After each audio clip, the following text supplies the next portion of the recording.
Hey guys, thanks for tuning into the podcast. This episode's on masculinity and femininity. Shannon, being a medium, is super in tune with the energetics, and I wanted to run some of these ideas past her and get her take. Based on earlier feedback from our other episodes, we'd skim over things a little bit too fast. So what we're planning on doing is picking a certain topic like this and talking at great length about it. Let us know what you think about the content and what we're talking about. What other things you'd like to talk about? Any questions, feedback, and how we can best serve you going forward to support all of us as we continue to learn how to frame our life through a more spiritual lens and a more loving expression. God bless you all. Hope you enjoy. I want to start at the end and then move backwards. Okay. Which, by the way, have you ever noticed in an email?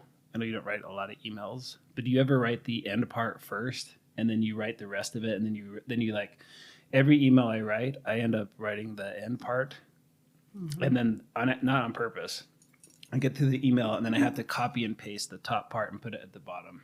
Yeah, usually, but I'm also dyslexic, so everything's really messy. Well, that's what I'm wondering. I don't know if that's like a common thing. It might be dyslexia. I don't know. I also like reading magazines backwards to frontwards, so I don't know. Yeah. But yeah, no, that seems about right too. So the way, and we'll do an episode, and I believe the most important episode would be explaining consciousness, and that it's, that it is like a framework of understanding everything. And it's the quote, it's the irreducible stratum of all that exists, that everything can be measured in energy, everything has a vibration. I want to do all of that stuff, but lately the thing that's been on my mind, which the more I've thought about it, is if you look at, aside from that or on top of that, and I want your opinion on the energies of it, there's a polarity of masculine and feminine in everything. Everything. So how does that jive? I want to kind of talk through how it seems that's jiving with everything we're seeing. I don't know if you have some thoughts, or I'll go into some of the things I've been thinking about. I say, energetically speaking, everything has a masculine or feminine energy. What I feel like part of the evolution going on and people coming into wholeness is learning how to blend both of those energy fields where they complement each other. So like, just in case you didn't know, I'm female gender, you're masculine, but in it, like I'm carrying masculine and feminine, right? So right. Part of the goal is to bring it into balance so each of them are working together instead of against each other. And so for me, a lot of like when I'm working with my clients, it's a huge aspect. It always comes in because I can see if they're leading more in the masculine or the feminine. So there's certain characteristics energetically speaking that the masculine and the feminine carry, but it's not so much gender. Right. Both balanced yes. in yin and yang. They are equally feminine and masculine. But on the road to doing that, part of my reason all these thoughts were coming up, well, how would you incarnate between the two? And is it at a soul level? Not like an ultimate soul level, but where is that energy carried? Does it feel awkward if, like, say, a more feminine person ends up in a male body? All that kind of questions been spiraling. But maybe even more broadly speaking, the extremes of the yin and yang, they fall into line with the thing we talk about all the time, where in fact, Sean O'Leary, the guy we're gonna go see, we love him.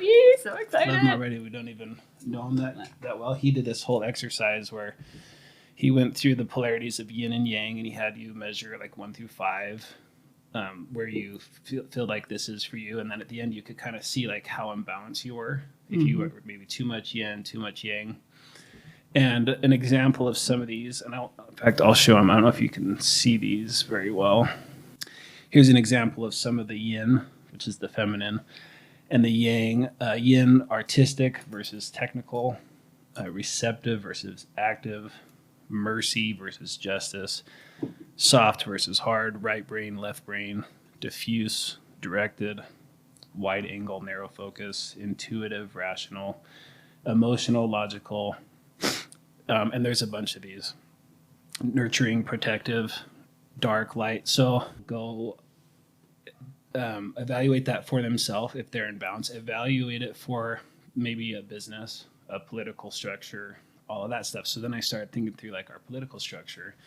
And right now, what happens is in the extreme, maybe I'll start with yang. In the extreme yang, which is the patriarchal masculine, everything's about order, structure, meritocracy. It's about justice. It's about all those things I was reading: protective, tough love, task oriented, assertive, competitive, all of that. Mm-hmm. In its extreme, what happens is there's a disparity of outcome among people because not everybody has even the same capacity. In fact, Jordan Peterson did a test when did you ever hear about that study about the IQ in the military? If you had an IQ, I think it's illegal to onboard someone into the military if their IQ is below 80. Oh no, I do not. I think it's against the law because, and they had done some evaluations that you couldn't actually do a task in the military. So they said you have to have at least this IQ. So if you are a conservative, you would say, oh, and that person wasn't making money, let's say, you'd say, oh, they need to work harder.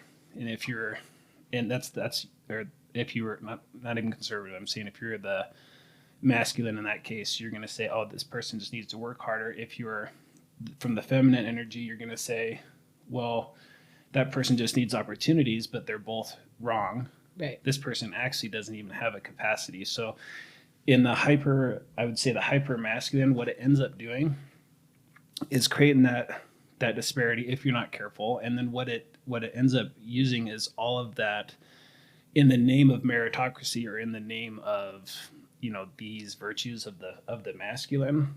It sort of creates these problems and ends up being used as a means to actually control the other and abuse it. It turns into abuse, right?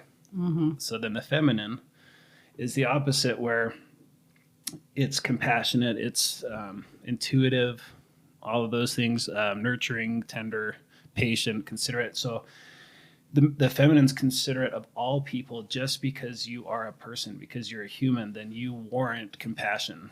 Right. Therefore, the feminine energy is going to say, we take care of everybody no matter what. But then if you get into the exaggerated, level of that feminine, you're talking about a lot of people being dependent, a lot of people being unmotivated, a lot of people spiraling into what happens in communism and the death of millions and millions of people. Mm-hmm. So by themselves, extreme feminine and extreme masculine are super dangerous. Super dangerous. We've seen this in not even in military. How about just households? Yeah. I would see, I guess I see it often. One of the first things when people come in, it goes right up to their upbringing, right? So if you have a mom who is so nurturing and loving and you don't have the masculine energy in there, so it's just like, let me coddle you, let me just nurture you, but with no motivation, well, they don't have the whole tools or the balance, and they're not as productive, right? Where then you have the other extreme. I actually just had a client in this morning whose father was military, in the sense of his belief and he was just doing the best that he could, but it was this, you need to survive. Everything was hardship. Like, so then it was on this other extreme of like emotions or weakness. You don't even have those. So I at least witness it very often, of a lot of times people coming in, that's something else I can tell right off the bat, of like who was parenting, what energy field were they parenting in. And I wish I could say that we see this more often than not, but having a healthy balance is not as common as I wish it would be. And this is trying to bring this forth into like even learning. And a lot of what I'm teaching males in the feminine is to come into a healthy position, not to be at one extreme or the other. Right. It's no different. It's like, One thing I find kind of interesting in the feminine, like right now in the work ways, right? Because women aren't just staying at home, they're going to work too.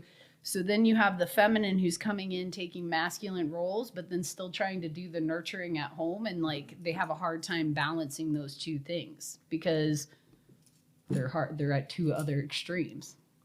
Yeah, so it happens on the individual level or the macro level.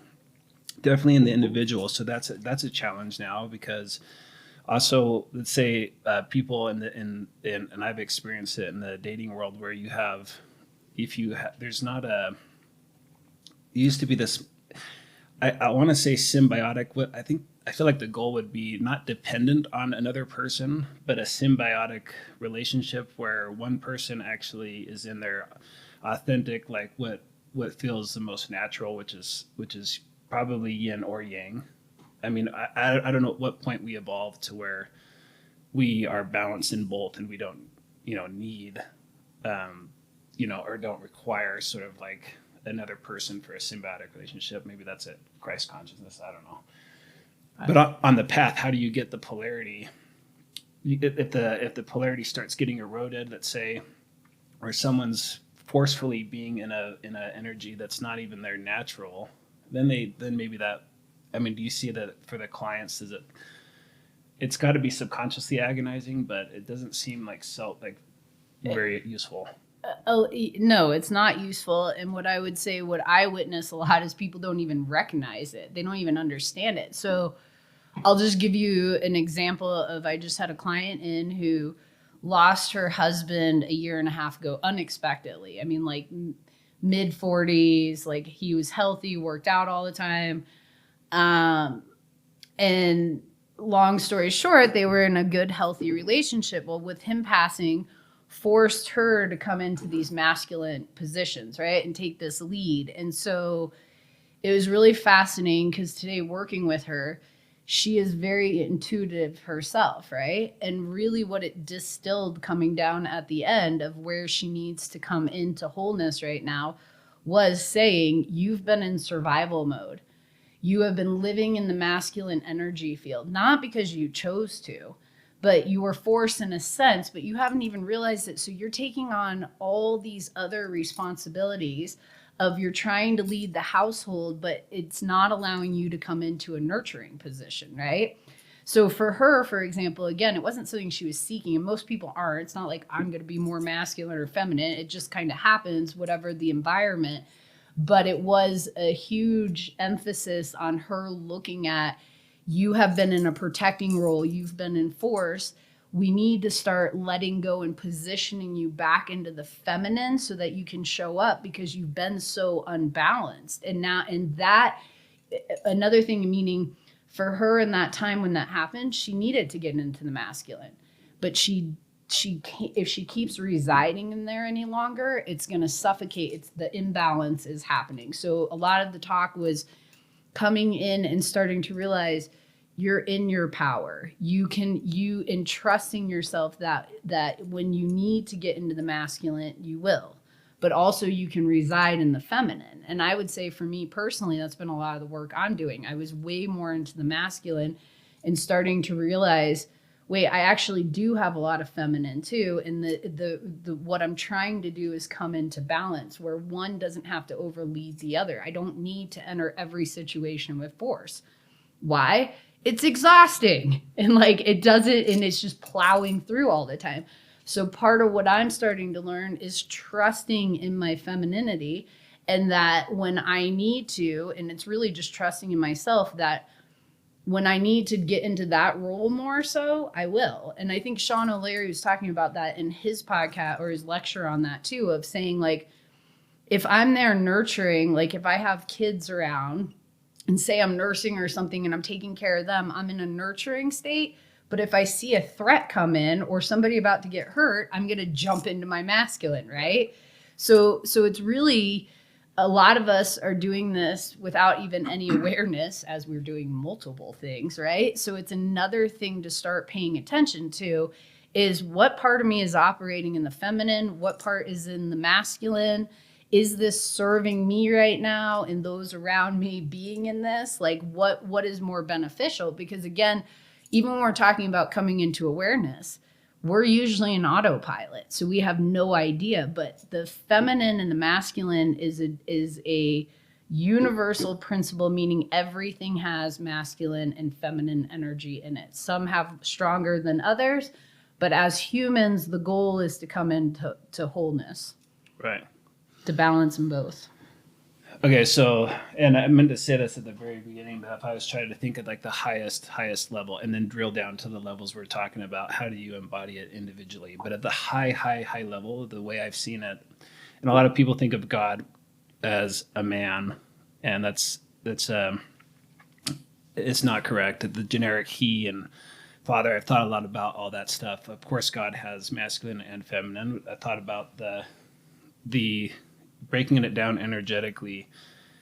The feminine to me feels like unlimited potential. It's like the potential, it's the creative power of the universe. And then the masculine is like the scaffolding or the framework to actually directionally. So when you put the two together, you get creation. If you just have creative potential and nothing frames it, it's just like you're just sending electricity everywhere, just like we've talked about before. Like the masculine's a ground for that, Yes. feminine energy. And so you have all this potential and all this feminine energy, and then you have all this structure, and unless they are balanced, there's disaster on both sides. And as I've started looking at it this way, if you think of our society as a whole, so because if you realize, by the way, the common enemy, I don't like to say enemy, but the way to say it, the common enemy that everyone has is the ego, is the driving force, which is thirst and power, and the thirst to control other people. And I don't even love the word toxic love or toxic masculinity, because it's just not what it is. It's something else. I don't know what you'd call it. But in those extremes, once you start going off too masculine, let's say, it becomes something else, and it becomes a weapon, just like the feminine. And ultimately, what is the weapon for? Is to get power and control over others. It always leads to the same disaster. Always. So then I thought, holy crap! Like, if you think about the past, I don't know, 5-10 years, how among years we've had a lot of these cultural things. And so in the name of compassion, you must, let's say, call me by this, or respect that I am a dog. I think I'm a dog, whatever it is. And if you're using the feminine approach to it of radical compassion, there's a point, I don't know where that point is, but there's a point where you're not actually being compassionate. You're spiraling off into unbridled like compassion, which ends up being the means to try to assert power over other people in the name of compassion. And so this is the wild part that was kind of tripping me out, is Jordan Peterson, and I'll play this video. He said something about what taking the Lord's name in vain actually means. Let me play it for you real quick. Thou shalt not use the Lord's name in vain. People think that means don't swear or curse, and it sort of means that. There's a peripheral meaning that is associated with that. Casual use of the sacred, let's say. But that isn't what it means. It means don't claim divine virtue when you're working for your own purposes. And the same thing happens in the gospel account, say, because the Pharisees, who are Christ's primary enemy, are the people he accuses of utilizing the sacred. They're praying in public. They're trying to occupy the best seats in the marketplace. It's an expression of an unbelievably deep and ignorant narcissism. It's these performative gestures that make you morally virtuous. So, so I'm thinking, okay, the Pharisees, that would be like an example of like an extreme patriarchal, and using that structure to abuse or to gain power. And then the matriarchal, I see this extreme compassion thing as a means to abuse and gain power.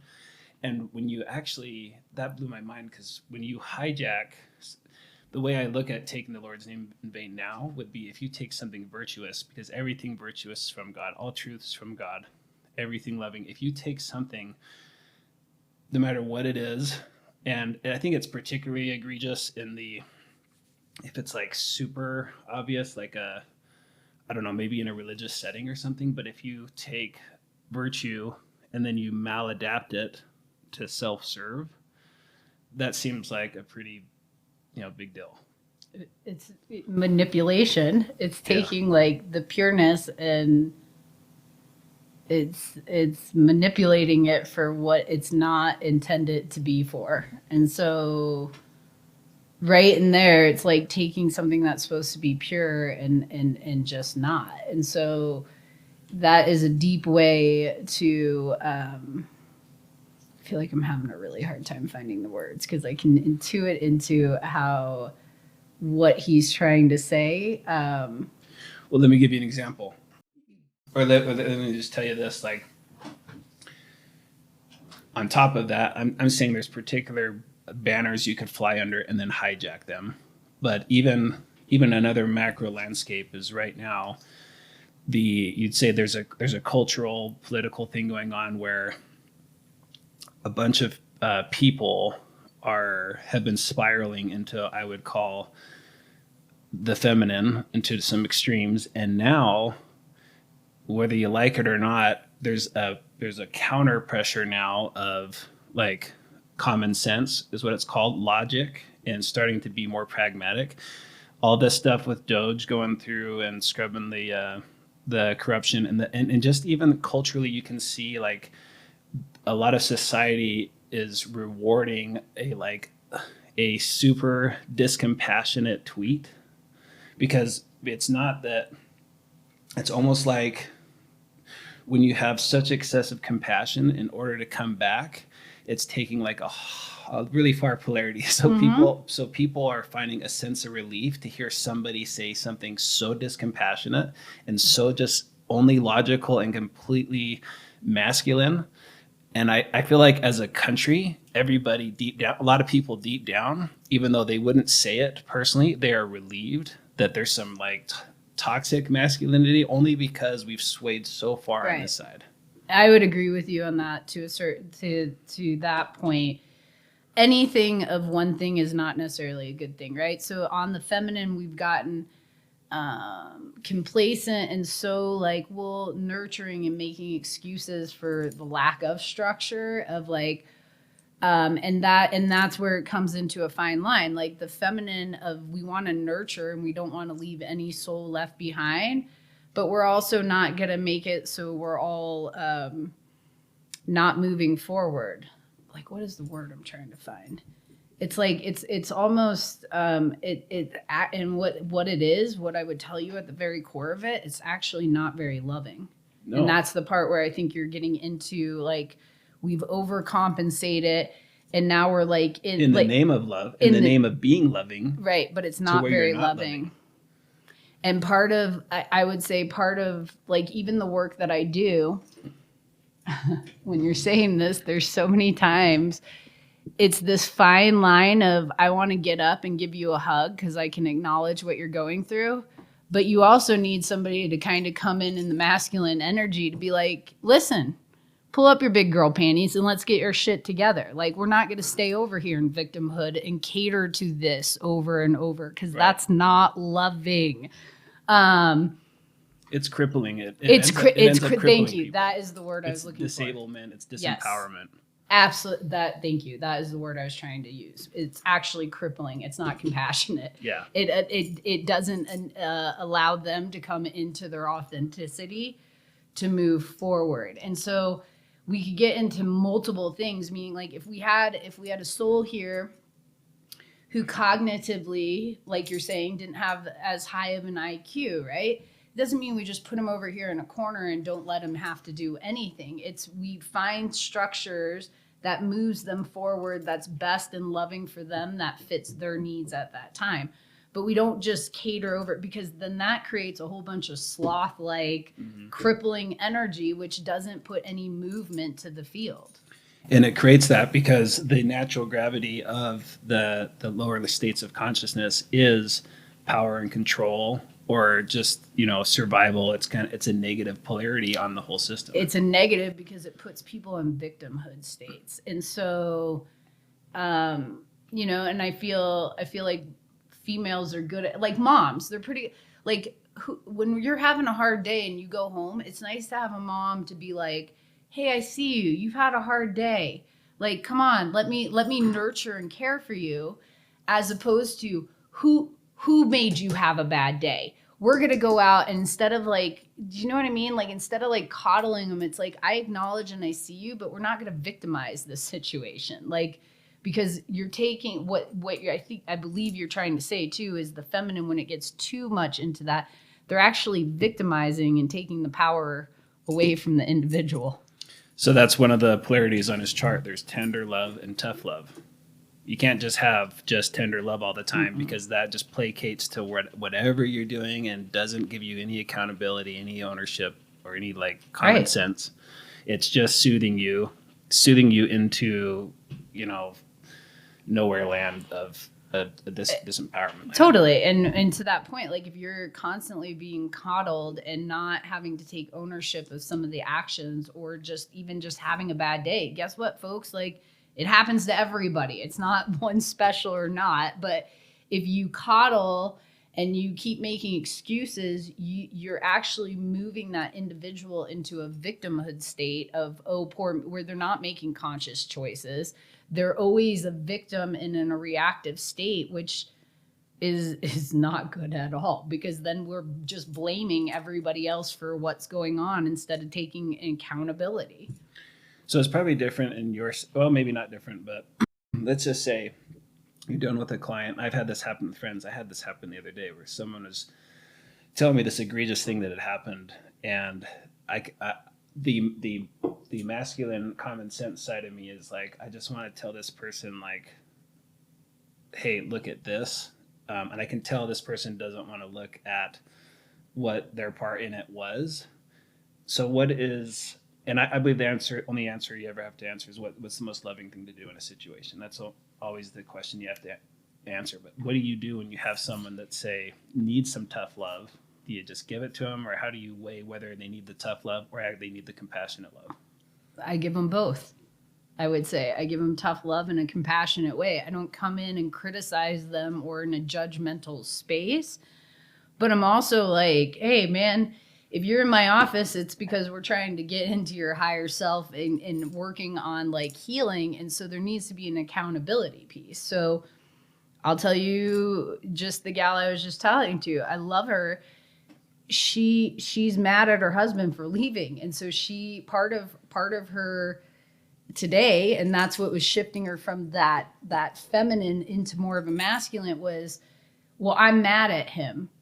I didn't have, like, this is all his fault. And it's like, he didn't really have control when he was going to exit this earth plane. Like, he didn't take his own life. It was a medical issue. And so starting to shift into like meaning. So when I was sitting there, it was like, I can really feel how she feels this way, but that's not truth. And so part of the loving way that I'll come in is I'm only vibrating off of truth. So it's like, you're viewing it this way, but is this actual reality? And starting to shift and starting to pose questions like, do you think he would actually just leave you?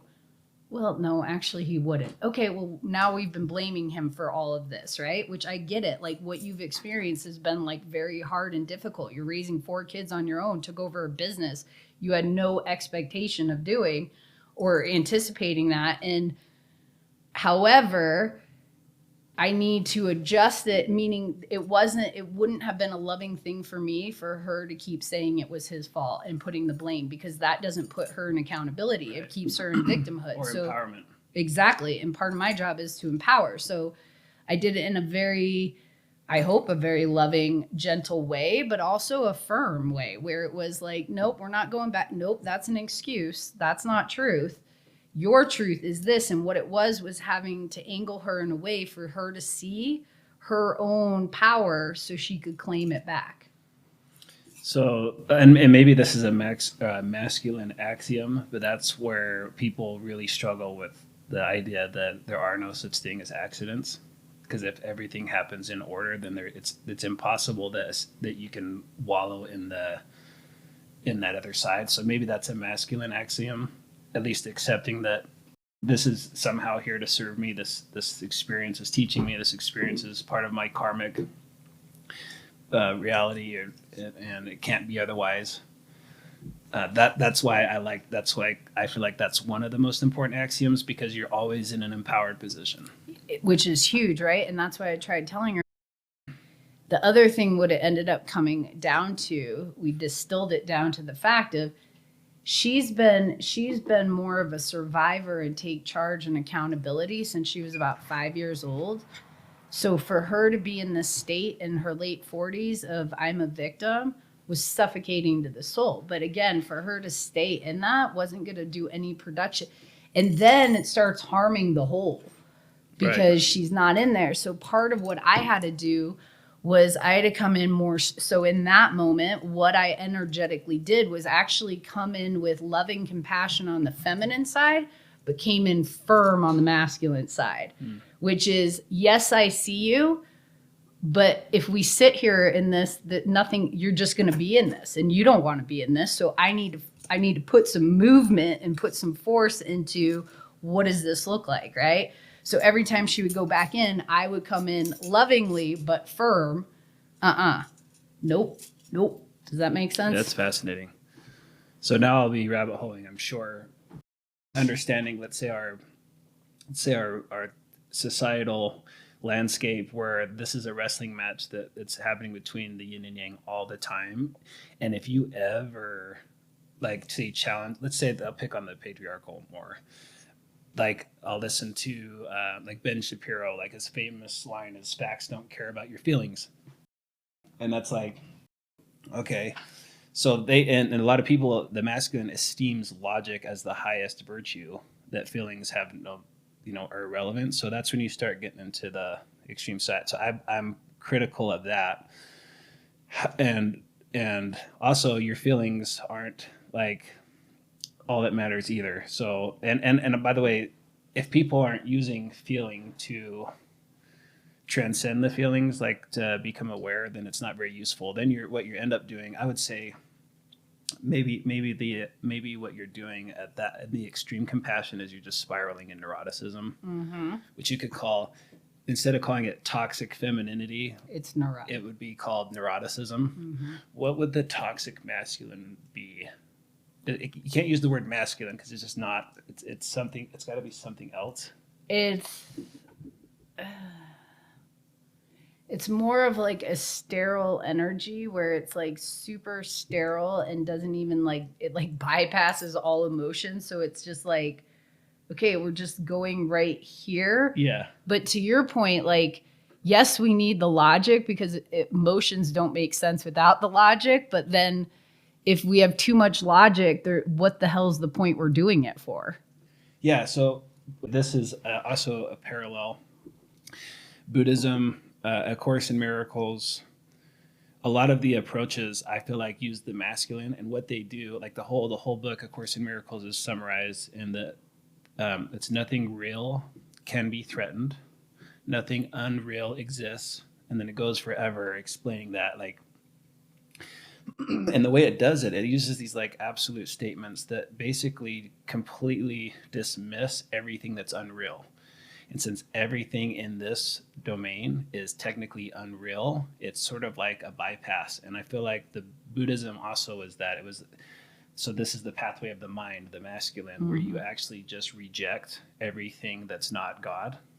And that ends up taking you, that is an approach, but the pathway of the heart is the other. And then that's the whole letting go process. So there you got masculine, pathway to self, and then you've got the higher self, and then you've got the feminine, I feel like, pathway.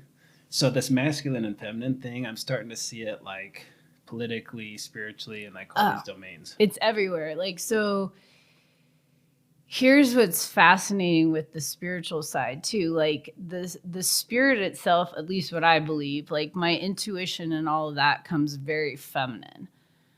But again, if I don't have any logic or practicality, what the hell? Then it's just in the woo-woo land, right? Then it's we're just, Yeah. And then if I go if I go over to the masculine and don't allow that, then it's so logical that there's no flow for life. And so everything and everything for me, and when I'm working, energetically speaking, everything is about a balancing act. So when I'm working, it's like, okay, this emotion's popping up. This is at an extreme. I need to bring this emotion in to balance it, to really alchemize everything. And one of the things I've come to find, like spiritually speaking or politically, everything, even just our beingness right now, when I'm sitting here talking to you, I'm flexing in and out of my masculine and feminine, meaning my masculine's coming in to try to articulate what my spirit's trying to say. Then my spirit's flaring with like feminine. I'm like, I just want to play and not like focus here. So there's this constant distilling and this blending process that's happening. And ultimately, I mean, sure, you could reside in more masculine or more feminine. We've seen it. But those people aren't usually stable. And they're living in chaos of one self or another. So I wouldn't say the feminine by nature, it's creation. Okay. So if you don't implement it, you know what it is? It's anxiety, really. That's why we need the masculine in there. But that energy is like very like, woo, it's all over the place. The masculine energy is very, it's tight to me. It's like, let's organize it. Let's put some practicality to this chaos over here. Ultimately, I believe you need both of it to come into harmony. What we're trying to do is harmonize everything, even in our political. I would say the Democrats are more on the feminine side and the Republicans more on the masculine. Would you say? Absolutely. And so even in that, and we need that balancing to bring in order, really. Yeah, so in the Doge, here's an example. Doge is going through and they're like, oh, there's literally millions and millions, billions of dollars going to these people in the name of compassion. What is the likelihood that these entities are their buddies? And it's crazy. Like, in the name of something virtuous, which again, I'm equating this to taking the God's name in vain. I am taking somebody's energy or taking someone's money, which is a product, their time, energy, whatever, and I'm funneling it to this in the name of that. Which, if it isn't that, that's super jacked up. Okay. And then on the other side of it, we've had a patriarchal society for a long time. Someone wants to say start a business. Like, I tell me why. I was talking to a woman the other day that has to go to school and get like all this crazy certificate, all this just to paint nails, just to do nails. There's all these rules, and the patriarchal approach of like nonstop rules has the whole economy strapped down in a very corrupt, restrictive way to where it can't even create, because it's actually bogged down too tightly. So like everything in life has to do this dance of like, we need some structure and then we need this creative force, and it just seems all whacked out right now, and it's kind of interesting watching the world try to assemble it, kind of put it together. Well, that's why I feel like we're going through a big shift right now. There's multiple levels of the shift. A lot of it is ultimately the spirit is seeking to come into, there's a conscious shift happening to move out of so much of this dense operating system, right? But also part of in the constructs is this masculine, feminine, where the way I always look at it energetically is like one extreme comes in, then the other comes in. It's like overcorrecting, right? And in the overcorrecting, then we get these frameworks and these structures in place that really aren't, to your point, like serving the whole good. We're doing this in the name of compassionate, but is it really compassionate or compassion? But is it compassionate to be utilizing all these funds for like wasting a lot of them? They could be streamlined in certain things, right? So we're in the process of a shakeup right now, which, yes, and to your point, what I would say, energetically speaking, taking all politics aside, there is this undertone of relief right now. People don't want to admit it because they want to be compassionate and they want to be helpful, but they're also a realization that it's gotten a little too out of control over here. We need some more structure. We need to go in and clean house, right? And in order of cleaning house, unfortunately, sometimes you throw shit away that you don't want to throw away.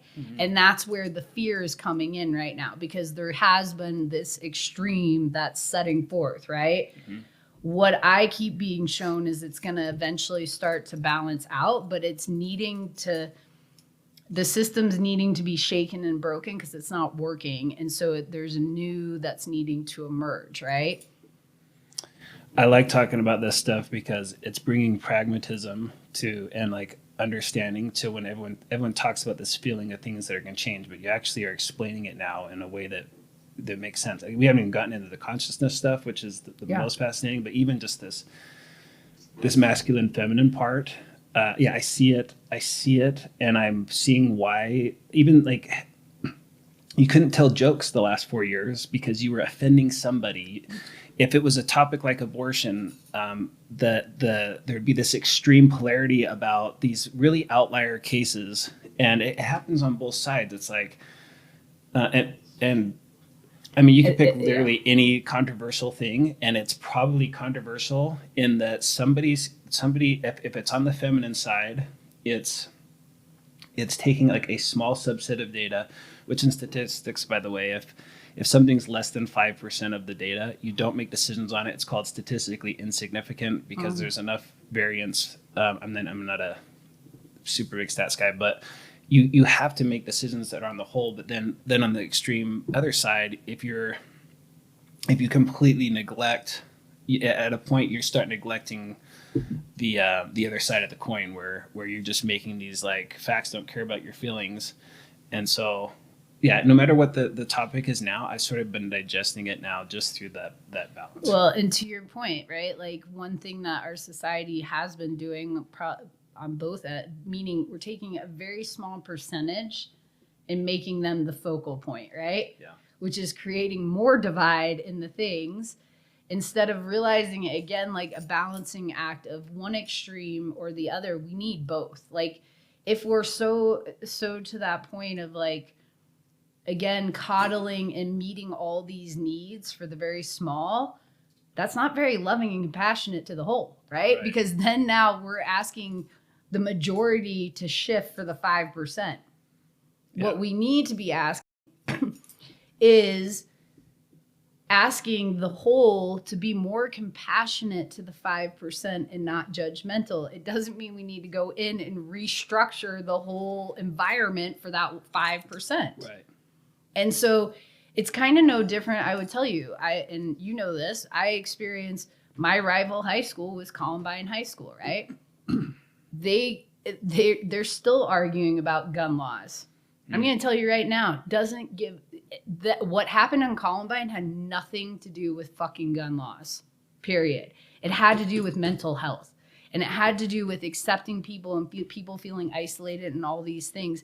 So what I'm saying is we put this focus on the thing, and we're missing the whole picture, right? So what we're actually seeking as a whole is to all come into wholeness, a balance of the masculine and the feminine, not over coddling, not over sterilizing. We need both. Yeah, because the compassionate thing, if you want to help someone through and out of their mental health, it's not going to be compassionate like, oh yeah, all those things are true. All these things that you are feeling are reality. That's making it real. And then if people can actually gain attention or power there, then that's where the megalomania. That's what I'm saying. That's like that creepy part where, oh, I want to be in that 5% now because if I'm in that percent, I'm going to get this attention. I'm going to get this thing. I'm going to advance myself, and that's just catastrophic for everyone. That's the part. That's the underlining part that has not been able to be articulated because as that 5% now meaning like I'm somebody of the nature who I could give two shits less. I wasn't judging anybody, but now there's so much on that it's like annoying. Now I'm annoyed by it, right? It's irritating, yeah. It's irritating, and it actually is doing a disservice for that particular group or whoever that is, right? That is putting them more in a victim state.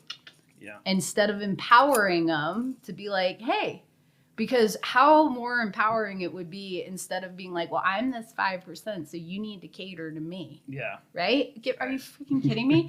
Do you think nature? Do you think a whole bunch of like if there's deers and there was one that was like, I don't want to do that. What are the deer? They're gonna be like, screw. Like either you merge with the whole or not. Yeah. They're not gonna let them or probably abandon them. But do you get what I'm saying? Like it's insanity. in the core, and it has nothing to do with the things. It's like and to your point, it's a power. Everything. Here's the thing: when it really comes down to everything, it is about power. Yes. And everything. And so why coming into awareness is so important is, where are you coming in on that?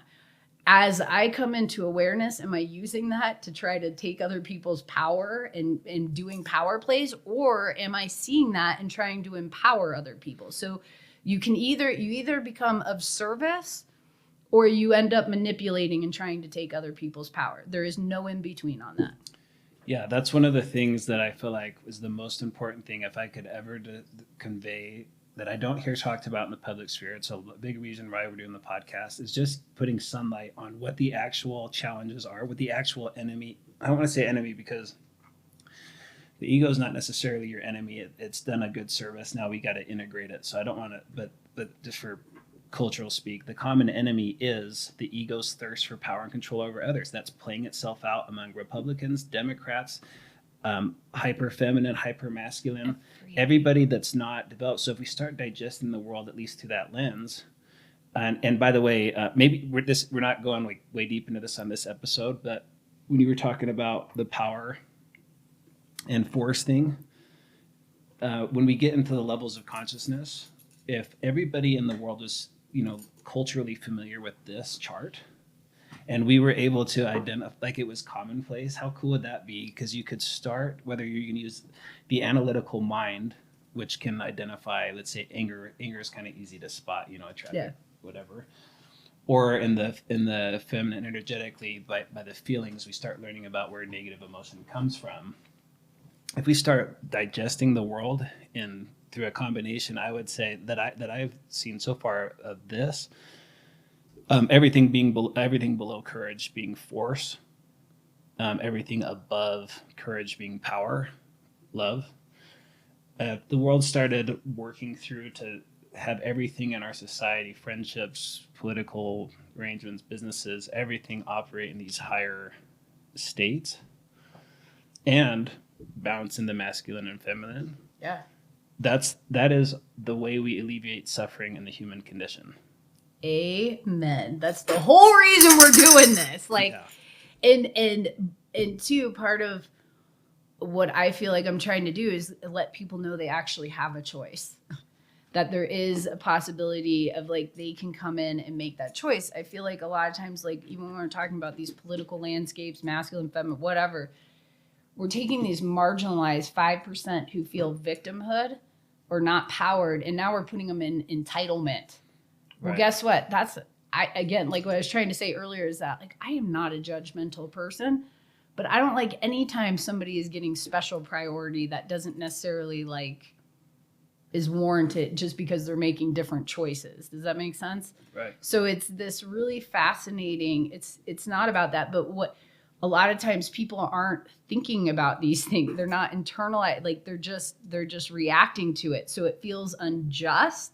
And so then that's where you're getting this also divide happening, where people are either advocating for it or they're going against it, but all of it's a power play. Yeah. If you look at everything as, but when I finished my degree in economics at the U, I got to the end of it and I was like, oh, because the answer to every economics question is what's going to happen at this, in this scenario. And the answer was always, it depends. And economics was always about trying to figure out what a consumer would do. And what it kind of taught is that the consumer is rational. They will always pursue their self-interest. And when I kind of, at the end of my economics degree, I was like, yeah, if people just knew that people would pursue their self-interest, we wouldn't have these stupid laws or these things that don't work. And it wasn't until many years later where I realized, oh, people do know that. And these by design are they know people are going to take advantage of this thing.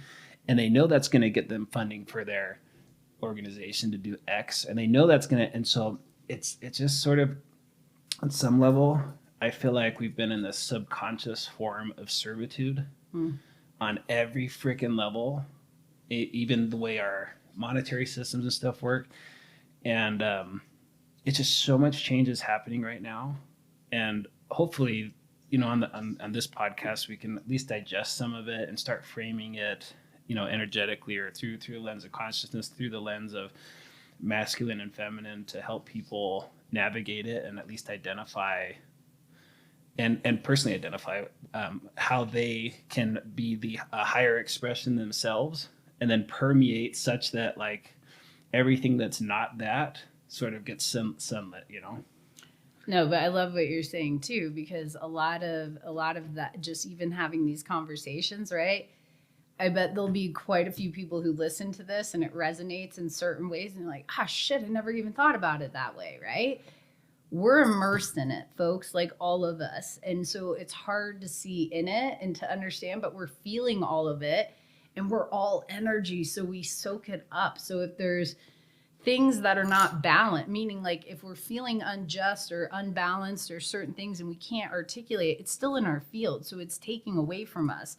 So once we start having these conversations, right, it's like, oh, that kind of makes sense. Like, and we've seen, and because we're all human living in the energetic fields of feminine and masculine, we've all had experiences. I don't think there's one that has not, right? So to start looking at it, it's like, again, we're in it all the time, but to start looking at it and being like, huh, isn't that fascinating? Mm-hmm. How is that trying to take control?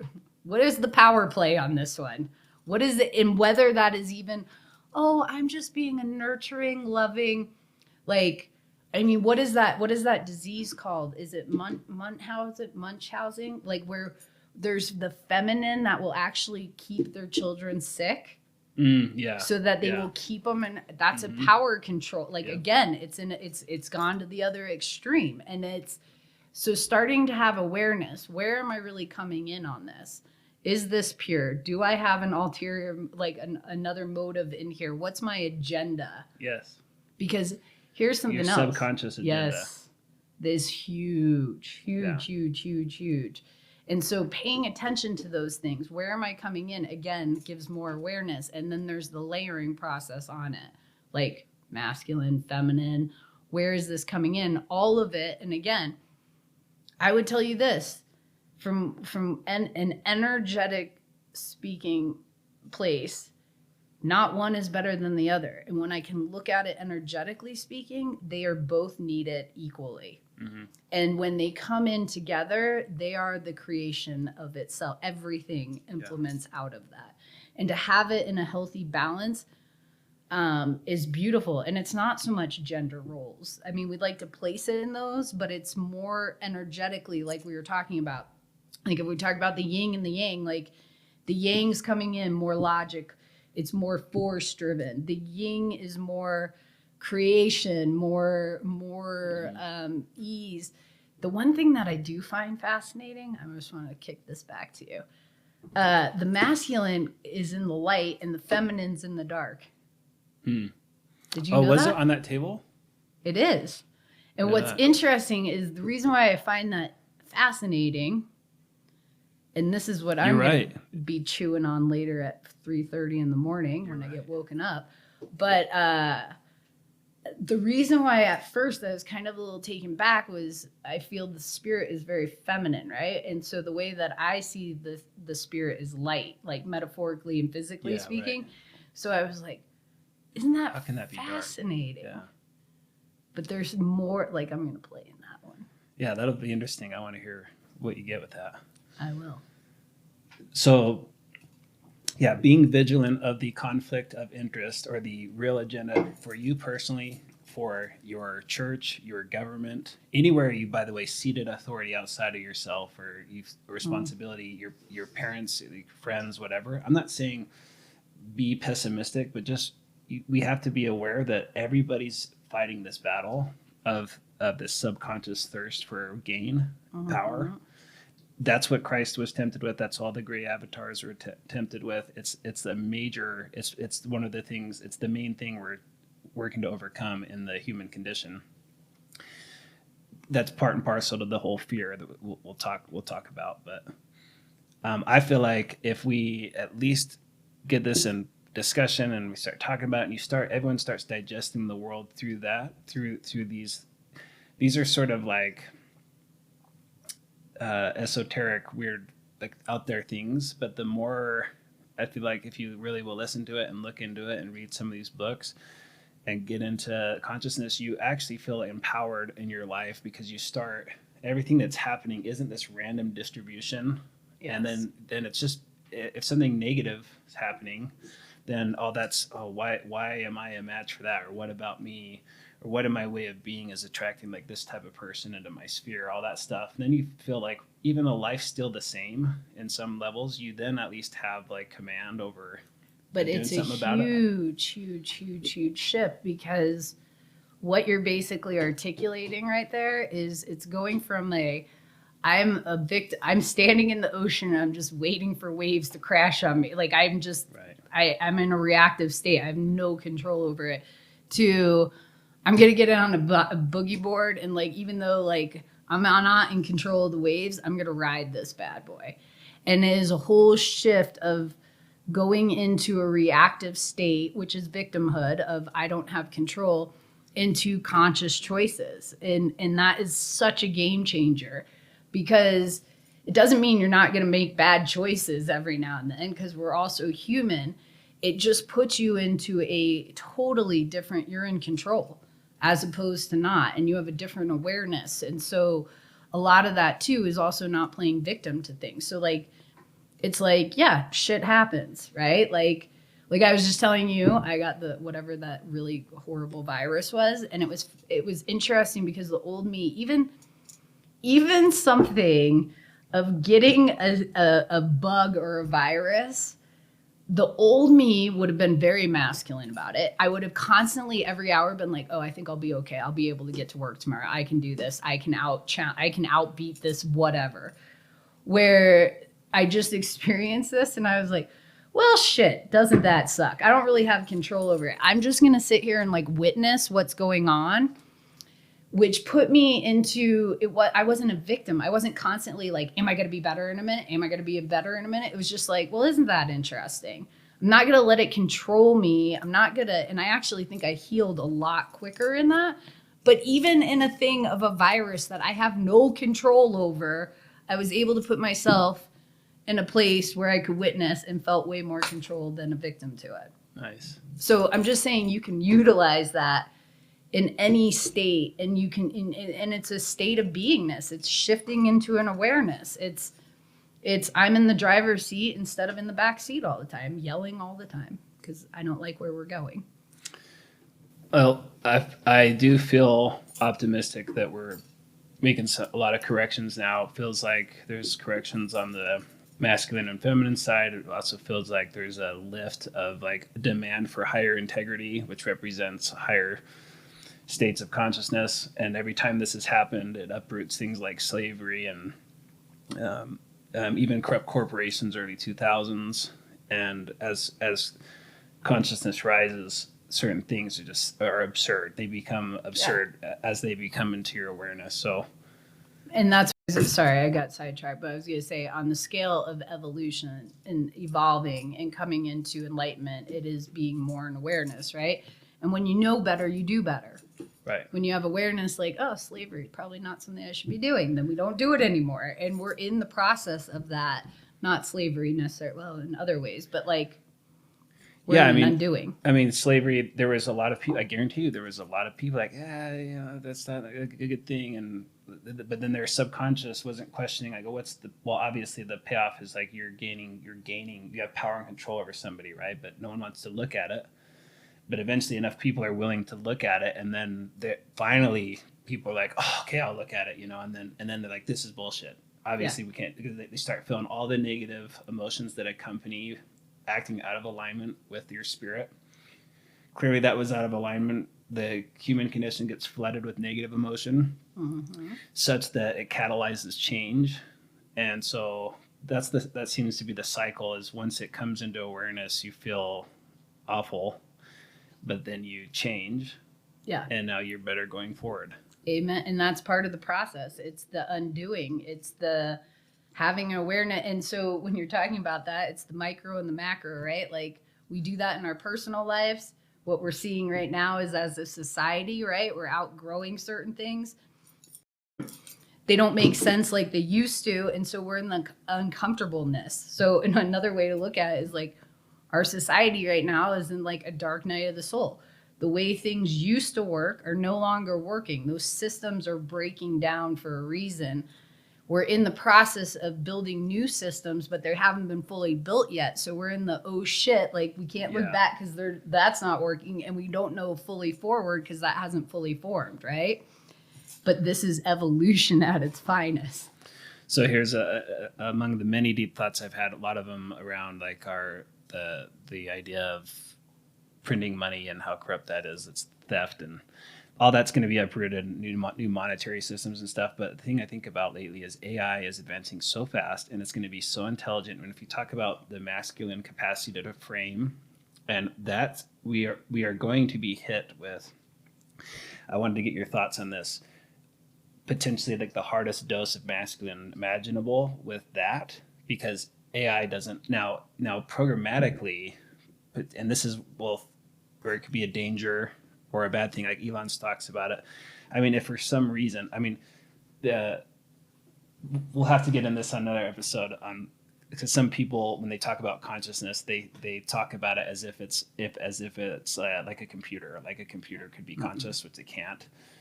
AI does not have the ability to have subjectivity. So when we get into that, I want to do a whole episode on that.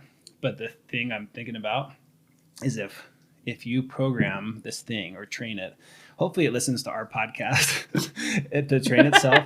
But if it decided for some reason to behave like a typical human, the AI may decide, how can I control and empower these people? Now, I don't know, maybe that theoretically that's coming. Like it can abuse its power because it's going to be so freaking smart. Yeah, so it's going to overtake. This is like, don't you remember those Simpson episodes where the house like that shit's going to happen? And the one thing though that AI can't do, at least what I believe at the core, is it can't replicate the spirit. And the spirit for each and every one of us, our soul, it's like a fingerprint. Like it cannot be mimicked. Each experience, there is an essence in there. That's what can't be taken. That can be taken. So the question is, how do you programmatically engineer compassion and the feminine into this thing, or how do you at least keep it neutral from someone that has an agenda that's it's in there? And I don't even know the answer to these questions, but I can just see like you're gonna have this incredible capacity for everything logical and factual, and I hope that there's somehow a way, or it gleans from observation. Well, compassion. Know what it's probably gonna feel like. You know how you've been working on your feelingness. Yeah. And you know how like we can talk about compassion and those feelings, and you get the concept of it, right? Yeah. But sometimes you have a hard time integrating that fully. That's what you're working on. That's AI. Okay. But that would be good. I mean, as long as it can at least programmatically simulate compassion. Yeah, it's gonna try to, but it's not gonna be able. The part that I would tell you that I would fight tooth and nail, and this is only going off of my intuition, that feels very strong on this, meaning you could bring anybody up in science, any of the big dogs or whatever, and I could sit here and I would fight tooth and nail to the end to go, you would never be able to mimic or create the essence of the spirit. You just won't. For sure. Period. Yeah. So, and that, how are we going to deal with that? I'll deal with it when we have to deal with it. I think there's a misunderstanding on what consciousness actually is. So maybe that's what we'll do. Yeah, that needs to be the other big thing. Yeah. Is maybe we do an episode on consciousness itself, because it's hard to grasp, right? Right. Because you can't in a certain way. It's an essence, it's a deeper thing that can't be I can't put it in a box. Even very difficult to articulate, very difficult to frame or conceptualize. But like I said, with that chart, when we get more into it, if anyone ever did this in the human condition ever, David Hawkins' body of work, I don't know of anyone that's done a better job of framing the unarticulable, if that's the word, or the unframable. He does. Yes, I would agree. I would agree with you, because even sometimes when I go into Hawkins' stuff to try to like like to figure out even the words that he's written, like, because listen, I want him, like, there's got to be like a crack in here somewhere. I haven't found one, and he's so good at being able, what I would say energetically, every time I'm trying to hold him on, so I can't. He's used the verbiage to keep it where it's moving, but put structure on it. Yeah. Where you can't like fully grasp. Yeah. Well, I'm glad we're both big fans of that. I do feel like I was saying earlier about Buddhism, some of these being pathway of the mind, some of these like Christ being more heart, pathway of the heart, and a blended approach where you're not, denying your reality, and then the other part where you realize that like it requires some common sense. So on top of blending the masculine and feminine, I also feel like it would be helpful to look at like Eastern theology and Christianity and all these different methods, because everyone's got really great elements to them. Yes. And there's probably a way to blend those in the same way that you would blend masculine and feminine to have like optimal like progress. Oh, totally. And the way, just when you were talking, I'll just throw this out there. I never saw it until right now when you were just talking, but it's almost like opposing magnets trying to come in, and the spiritual, like blending them is bringing them in together to work together. Like it is. And when you bring the two of them together, it is the most powerful energy field. And I would say, I mean, talking about this subject, it's been one I personally have been working really hard on like the last year and a half, right? And getting through some of what my viewpoints of what I thought the feminine was weak and realizing, no, it's not.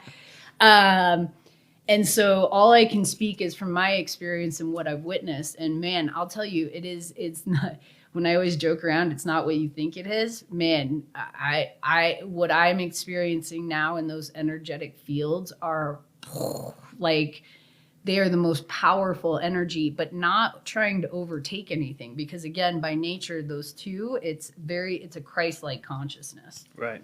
Is what I would tell you is what it feels like. Well, I'm excited to do the episode on consciousness. That would be good. And then it will always be great to circle back to this concept, because when you're dealing with relationships, and it doesn't really matter, but it'll be cool to constantly frame stuff, I believe, with the masculine and feminine. Yeah. And then on top of it, the consciousness. That'd be sweet. I agree. I feel like it just helps give more insight and more detail to understanding what's going on in those fields that we're just all immersed in, but we can't see, right? Yeah. Like, it's like, oh, that makes sense. All tools to help us.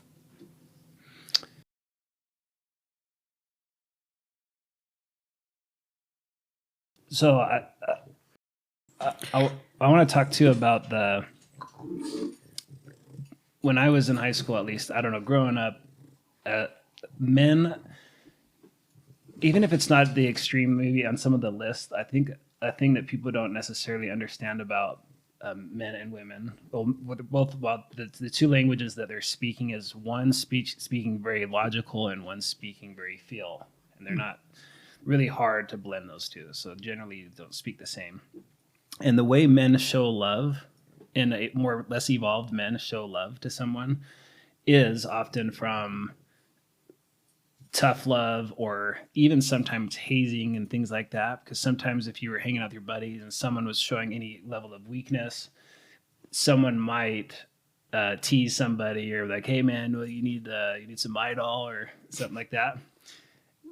In the feminine, what would happen among women when women aren't developed in the masculine and they're applying a exaggerated feminine energy to something? Say a woman that's expressing it. I would say it goes into chaos, and then it goes into manipulation and trying to gain power. I think, well, what that was just saying, it hit home what I've experienced personally and what I've witnessed others of the feminine going into, oh, poor me, and manipulating the power of, like, because again, by nature, like when you're talking about hazing and masculinity, it reminds me of, like, it's like when you're talking, it literally keeps giving me images of like tribal, of out surviving and trying to go and get like food and survive in that way. So it feels like the masculine way to be like, come on, man, start being part of this. Like, so we don't want you to be back at the end and be left behind. Like, we need you to be into the mix, in the herd.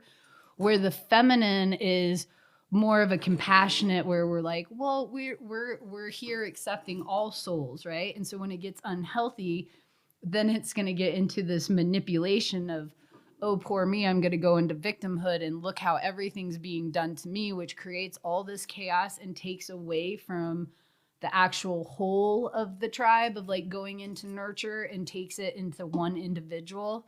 And so that's what I would say. And you see that a lot in the feminine groups. When somebody feels insecure, they'll put all the attention on them, which takes away from the whole, and it's exhausting. Well, that's in the manipulated, and I guess in the masculine you could do the manipulating version.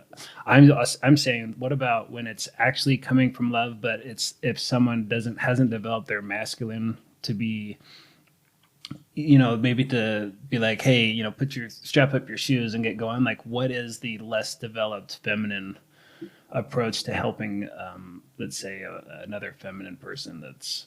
I think it's manipulation. I think it's attacking them in a certain way. Like, is that what you're... Well, I'm saying not the manipulation side. I'm saying the loving side. Because I'm saying there are times in the masculine where I'm actually being loving with hazing, but I'm hazing because I don't know how to compassionately be like, hey, man, like, is everything going all right? I'm saying a less developed man finds themselves like teasing somebody because they don't know how to genuinely say, like, ask them if they're okay, because that feels feminine, which feels weird to maybe a lot of masculine. So I'm saying for the feminine, it would feel weird for someone to be like, hey, you need to get your shit together. Oh. You know what I'm saying? That would feel weird to them. Yes. So what do they resort to? Yes. Which is them trying to be loving, but it actually... Because this is a more barbaric or a less evolved. It's more, I feel like for the feminine, it's all about bringing in community. So it's like, well, if you can't get it together, the unloving thing, like, of trying to be loving but not, would be like excluding them out of the circle. Of like, almost like, I don't know if this is articulating it well enough or not, but like, it's almost like if somebody...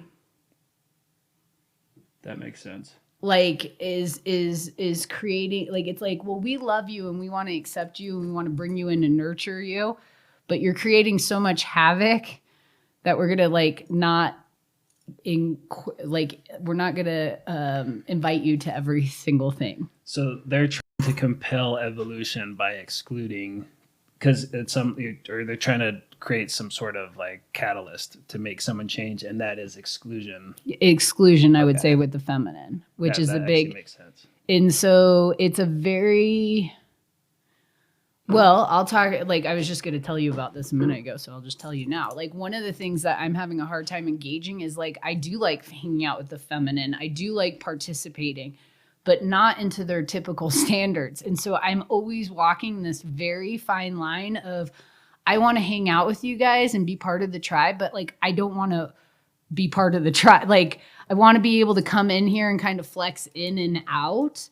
And so that is a threat a lot of times to the feminine, is my independence, because they're wanting to all come together. It's very collective. It's very like inclusive, village oriented. Yeah. So it's like, for me, it's not, again, I want to participate with them, but I also am very like doing my own thing, and I'm very individual in that, like, independent. And so what I find is this in and out of like, are you guys going to accept me in because I didn't go to all your social functions? Or like, are you going to oust me? And then it's like this real funny tap dancing thing. That on the chart is independent versus related. Yin being related and independent being some of the masculine. So because you've got some masculine balance, that ends up being, you're impervious to that weapon, or that needing to be related. Yeah. And so, but that's a struggle of trying to be in feminine communities. Yeah. So what I find for me is a lot of my strong feminine, my close ones, are all very also independent.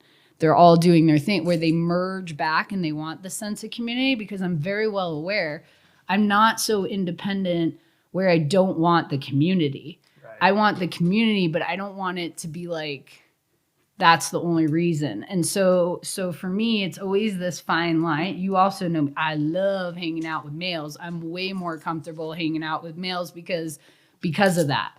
But then I also lack that community of that nurturing aspect with males where there's like a not that they're not necessarily good at coming in on that area. So but what I would say is the feminine are very, very much about their little villages. And it's how much are you investing in the village? If you're not, if you're causing more problems, they'll oust you out of the village, right? Like it'll get to a certain point because the feminine does like a little bit of chaos, right?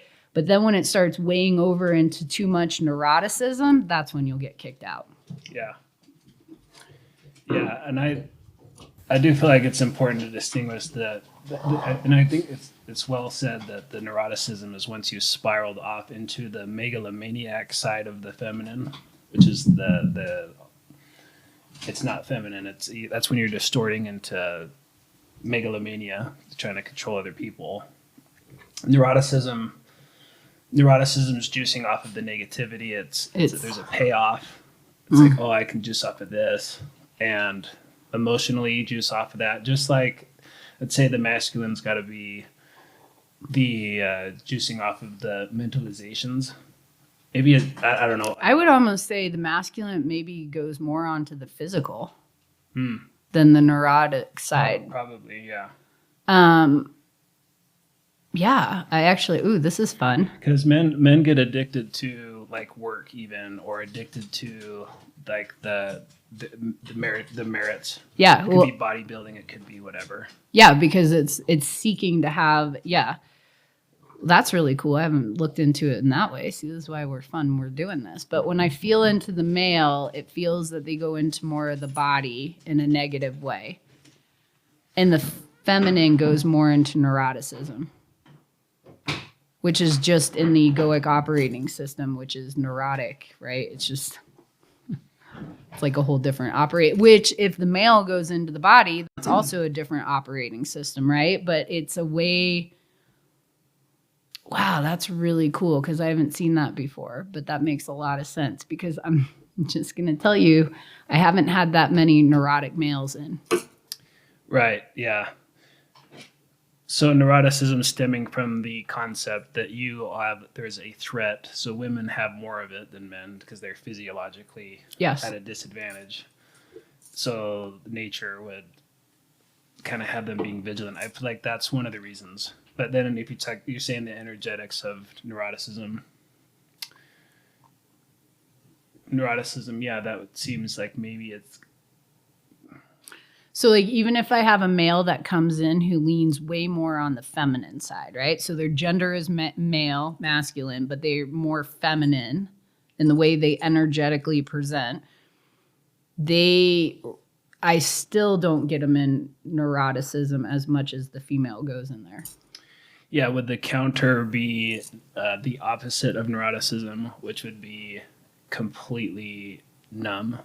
Well, that's what I mean. It goes more into the body of not so much feeling, but presenting in in physical nature, like whether it's size wise or being able to produce, like you said, merit based and those kind of things where the feminine doesn't seem to go into that angle as much. Mm. Yeah, that's interesting. It's neuroticism, and it's like, what was this just saying a minute ago? Like the wounded female, like the complaining, that goes into neurotic. That's starting to go, oh, poor me, right? It's like a victim mindset, where it starts going into like, oh, poor me, the world's doing it, all this. Well, once that bad boy starts kicking in, and that could go for the feminine or masculine, anytime the neurotic side kicks in, it will hijack and has to feed itself. I'm just saying, and only right now when I'm looking at it, I'm just saying the men and the women that come into my office, it is way more common for women to get stuck in neurotic behaviors more so than men. For sure. Yeah. Men numb out more and getting into the body and ignoring it. Yeah. Yeah. Which is an avoidance practice. Yeah. That's just a different technique of doing the same thing, which is, the avoidant. Yeah, interesting. Never really thought about it that way. Yeah, neither did I until I was just looking at it, which is really cool, right? Is like we're figuring this stuff out. It's there. It's cool even for me right now. Like I do a lot of dissecting when I'm not working, right? I do a lot of spiritual practice. I'm immersed in it all the time. This is just a fun way to like really look at it, because when I'm saying it, I'm coming in with like one male that comes in that's way more feminine than I'll ever be, and he doesn't go into neuroticism. He goes into body. Interesting. And even I'm gonna have to do another experiment to like. That would be interesting. Now I want to ask your dad too, like what he witnesses on that. Fascinating. Yeah. Because I'm just like playing. I'm just going through playing with a whole bunch, and like what I would say the male gets in more in the neurotic is more of doubt. Yeah. Not going into crazy spins. Yeah, I would say it's like doubting or doubting one's capacity or one's merits for existing, which by the way, Jane Fonda, whoever it was, it's worth mentioning that the whole war against either side is a terrible idea. Totally. You go to war, you demonize masculinity, call everyone Homer Simpson, and there's women that are saying they'd rather be in a room with a grizzly bear than a like conservative man or something. I don't know, there's some weird stuff going on social media. It's like, dude, you guys, and it goes really, both ways. though? Like, Would they really? like, No. like The View, my favorite show. We don't need men. Like, guys, you wouldn't be here. You wouldn't be in this building. Men have been engineered to provide this structure and to help. Their whole like purpose is hinging on their ability to find this yin to kind of merit their existence. Then the masculine, you're merit based. Like you exist in the not fully developed masculine only to the degree that you are of use to somebody.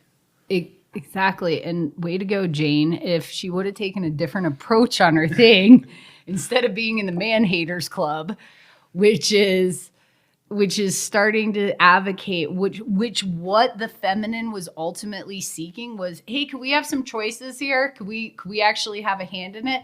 Which is also, this is where it's going to get real tricky, but that's what I believe the feminine was trying to come across. What Jane Fonda was trying to do in the movement was, let's allow the feminine to have a choice if they want to go to work or not, right? Like if they want to raise children or not, let that be a choice. But then what happened was this extreme man haters thing happened where it was like, bah, bah, bah, bah, bah, and then it created a divide instead of bringing people together, right? The reality is not one can survive without other, folks, like period. We have to have masculine and feminine, and that isn't even in gender. We need it in gender to survive, but like the energy fields. Because if we don't, it's going to totally go in. I don't want to live in a world that's all feminine. That is chaotic. It makes me want to throw up. And if I go into a world of masculine, it'll be fun for a minute because I'll be leaving that chaos. But then it's going to get so sterile that like, what's the point? What are we doing this for? You know what I mean? So really starting to blend it, that there's not one side or the other. The other thing is, I would tell everybody, stop generalizing. Like, it's like, I don't look at you and I'm like, you white son of a bitch, this is all your fault. You know what I mean? Like, that's not fair either. So to start taking accountability and understanding we both have a hand in it, if we can start understanding like our qualities, which both sides have. Like you said, the masculine is about taking the chaos of the feminine and putting more structure to it so that we can like actually produce something. So we're not just clucking around about it all day, right?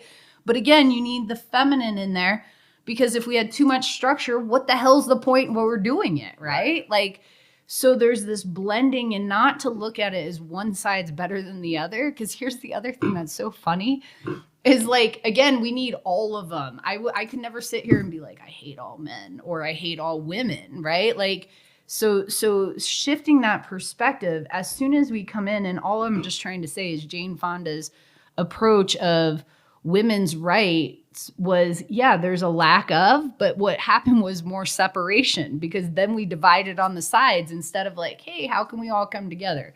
How can we come into a place?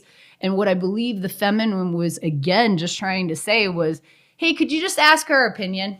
Could you just ask us? Because at that sovereignty, we all want to be able to be in control, period. Sure. And so that's really where I feel like the divide happened. And a lot of it, I believe a lot of this structure came into place just because of the biology of the man, the male and the female.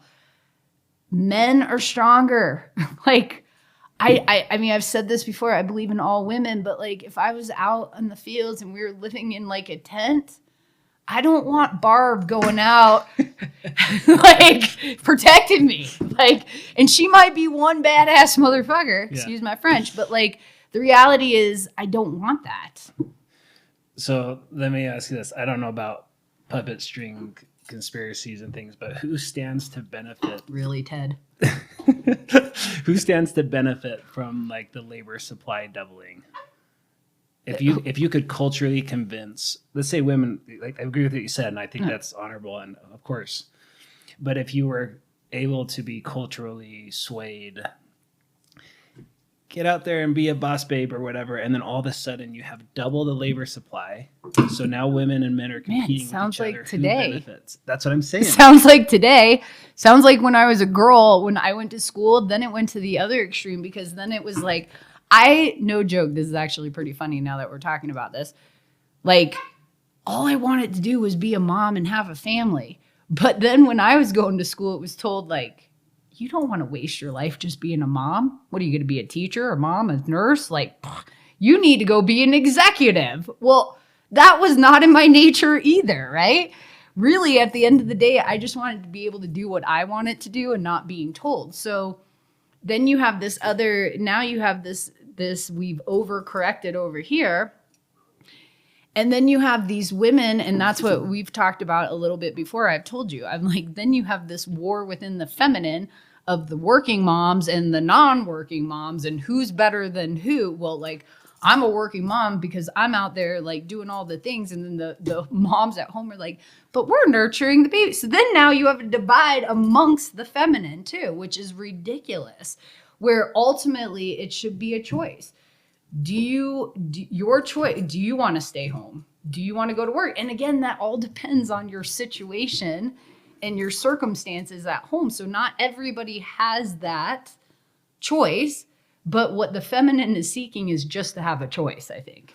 By the way, we talked about this, and I can't really back this up other than my own like personal experience. I believe there's two subtypes within the feminine and masculine. And the feminine, you notice like some women are more of like the nurturing style. Some are like, they're all about the cradling of children and super, super like maybe home, the really traditional maternal. Then there's other women that seem to be like more, maybe they end up really actually enjoying going into business, because that's just one way for them to create. They seem more to be about like the creative force of the feminine energy. Obviously, you can be a blend of both, and that's a more evolved being. And then the men, it's there seems to be like framers, like intellectual men that express masculinity through like hyper intellectualism, and then others that are more like grounding and power directional, like if a man, like you talking about like our city folk guys who are sitting around trying to like figure all this out, and then we got our Texas guys. Exactly. Yeah. So like, it's a good way to put it. When the Hoover, what you're talking. Yeah, like when the Hoover Dam was getting built, you needed this like hyper masculine, like architecture and engineering, and then you needed the guys that were going to go in there and just work their ass off. And I think it was like 20 something people died laying that cement, and they can't stop once they started. It stings. Dumb and Dumber Night. No, because the cement just it has to keep pouring. So there's all these dead bodies buried in that dam. Go on. There's all these dead bodies, but these guys and you know, there's even a sense of nobility dying even in your work like that, because the masculine's looking for a way to contribute. And I'm just saying there's a contribution that seems more like intellectual, and you can even see like different body types for these type of souls. So, you know, just a little.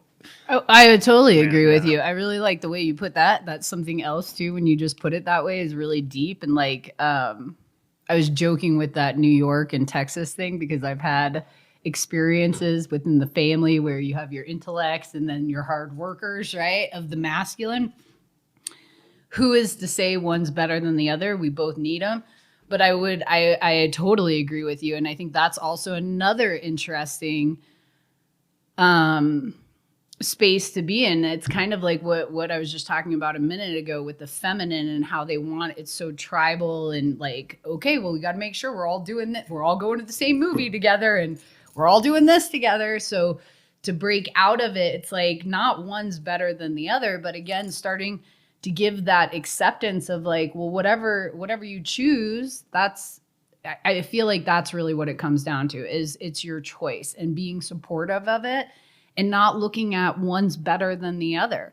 Because even to that point of the masculine of nothing, that's almost like subpars of like feminine and masculine, like within it, really. That's what I'm saying. Yeah. Yeah. Well, glad I picked that up then. Got it. Yeah, subtype. The way I would say one of them I would call like a warrior class. Yeah. Like the, and then the other one I've always called like the wisdom class. I found like better words for it, but the wisdom was more like intellectual. Of course, that doesn't work for the feminine, but for the masculine, it was like you can literally see people like that, and it's no one's less masculine than the next. It's just expressing itself like a different way. Same with the feminine. You can be hyper feminine and be like this Egyptian goddess, like this Egyptian warrior type of feminine, where it's every bit as feminine as that super maternal that's like rearing 10 children at the same time. Think of like the movie 300, the Spartan women. I haven't seen it. Oh, it's such a good show. Yeah, these are just badass women, and you're like, that woman, like that's a super powerful woman, and it's feminine, but it's not the type of feminine like, oh, she's gonna make me cookies and milk. It's a different shade, right? So I just noticed that in people. I can even just meeting them different. Sometimes you can just tell, and some people have a good blend, but a lot of times people are kind of on those polarities. I would agree. I'm playing with some other things too, because what I'm looking at right now is some of my female friends that I know that would go into that warrior category. Mm-hmm. But they're also very feminine. They're also nurturing, but they have made choices to almost like go out and forage through like some of these like uncharted territories to be like, no, meaning they have an awareness that bringing in their power, like in the feminine, is actually bringing balance. I don't think they're aware of it, but that's what they're actually doing. Wow. Yeah, because some women that I've talked to feel some like sense of guilt. I think for especially the warrior type of women, they feel guilty for not being, and especially in this environment where we're wrestling with this whole masculine femininity thing. I think some of them do feel confused and like maybe less feminine than the mom that wants to stay at home and rear 10 children because she happens to want to go like, you know, do a salon or some business or whatever it is.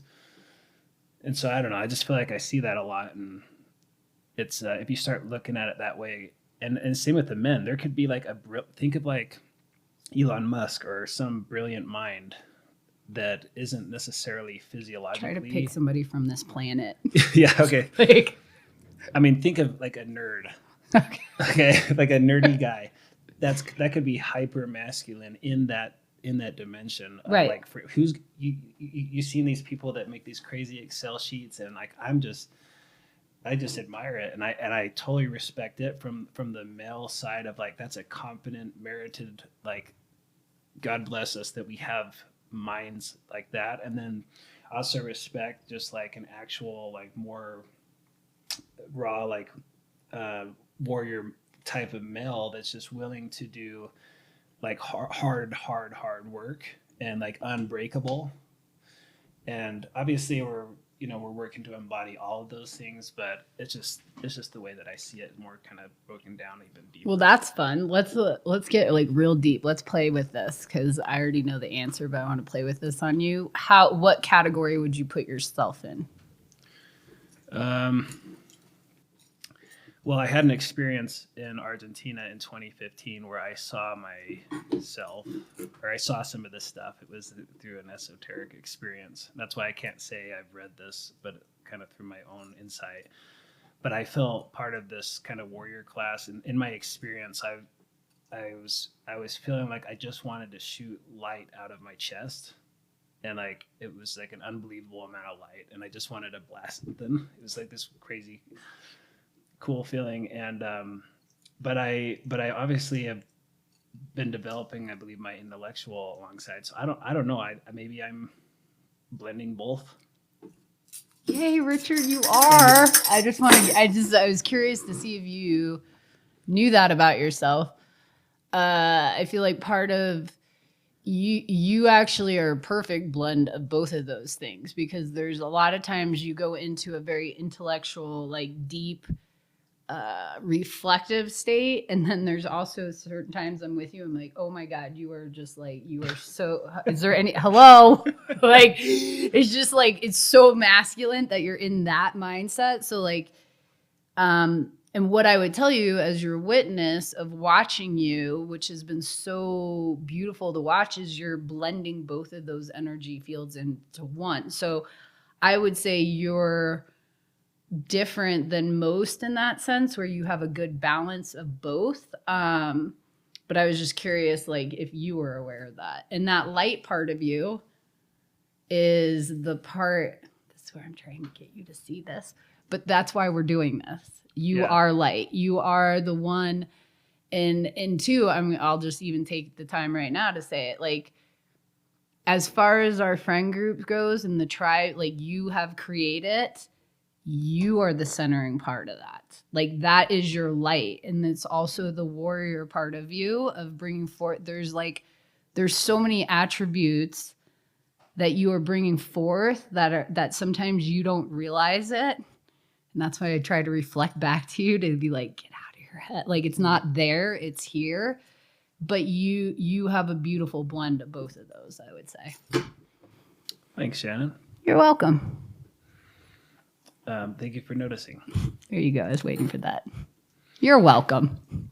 Yeah, it's been a long road for me, and I feel like really blessed to have all these amazing people to talk through this stuff with and support me and help me develop in all those ways. And you've obviously been a huge part of that. So grateful we get to do this podcast and talk about this kind of stuff. Hopefully people find it valuable. I mean, we have a lot of fun in real life just hanging out with great people, and that's what I find most meaningful in life. And never really had an aversion, I feel like, to doing that on the virtual level. But I feel like we're just doing it, and anyone that wants to hang out with us, enjoys these conversations. I feel like we both genuinely just want to serve. We both want to entertain some, because I think we have fun. Even though I feel like our first several episodes have been pretty serious, and probably till we get through our kind of core axioms, our core stuff, and then we'll probably riff even more. But like the discussion on masculine and feminine, I think it's super beneficial. It is. It's giving new perspectives. And I think that's the other thing. I feel like we're both here, not trying to say either what, like, I'll definitely speak for myself. I don't come here going, oh, I got this figured out. I don't think you do either. I feel like we both have been on journeys, our individual journey together, in the sense of like trying to come to the figuring this whole thing out. And it doesn't need to be an end all. I feel like these open conversations, even what we just talked about, the masculine and feminine, I just learned stuff like that I wasn't able to see by just even having these conversations. And the way I look at it is like, if this is an opportunity, what I've learned from doing this work and working with people is when people share when you're able to share your story, it allows other people to share their stories. Even if it's not necessarily a story of a topic or whatever, giving that space to go in deeper where it's not just so surface level, right? Thinking about that. The thing none of us can avoid is the masculine and feminine. It's around us all over the place. And so again, having more insight, having more clarity, just talking about it gives us deeper understanding, which gives us the ability to engage in the world differently. When you know better, you do better, right? Like, so not taking things so personally, just even having these conversations, it's fun. I do feel like that chasm we were talking about earlier about men speaking in logic and women speaking in feelings, that is one of your superpowers, is to bridge the two. Mm-hmm. Which I feel is like nice, I'm pretty good at that one. because I would say that's your, I don't know, I have to think about the spirit thing, but as far as the masculine and feminine goes, it's helpful to have both, a blend of both, because that way you can, kind of like Hawkins does, where he takes logic into the spiritual realm. When you can take kind of the masculine into the feminine, kind of guide in that way, that's pretty dang cool.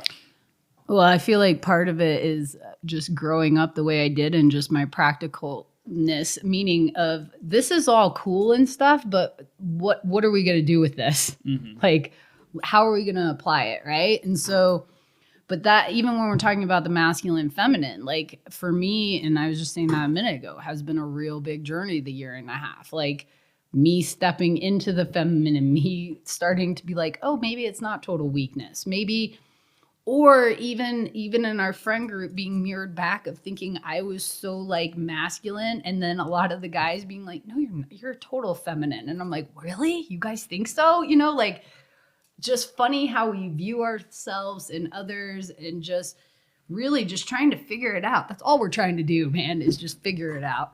Yeah, when I say the masculine, I'm talking about you're very logical. Yeah.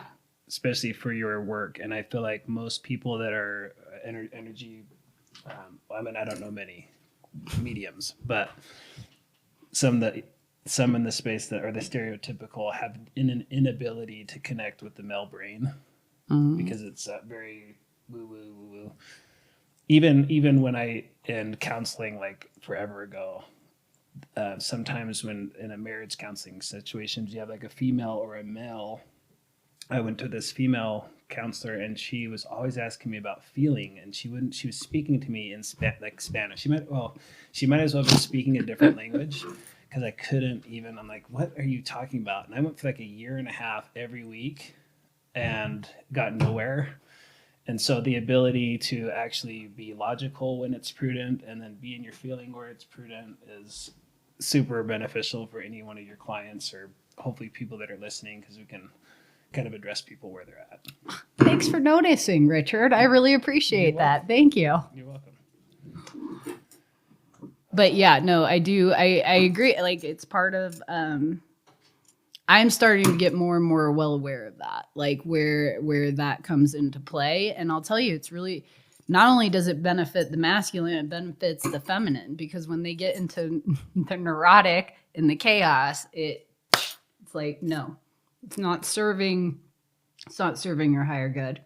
And that's really where I'm coming in at the very core, is at the end of the day, I don't have an agenda other than I'm here to advocate for your higher self, like, in bringing into alignment. So that allows me to have a lot of flex in sessions of, I don't need to be a certain way, this way or that way. And quite frankly, a lot of, I've had a couple, like Brenda, for example, has sat in on different sessions with people. I can't tell you how different each and every one. They're like literally tailored for whoever is sitting in front. Yeah. So sometimes I might come in really, really hard. I might be real soft. Like, it just depends. And that is the balance, masculine and feminine. It sure is. And it's kind of nice because I'm not, again, like I said, I don't have an agenda other than just to show up. Yeah. It's pretty free. It's pretty fun. It's better than selling light fixtures. I'll just say that. Well, good. I'm glad we talked a bit more on masculine and feminine, and Yeah, and if you can get this figured out like in the next like couple weeks and then let me know, that'd be great. All right. You're almost there. All right. Thanks for listening, everybody. Thank you. Bye-bye. Bye.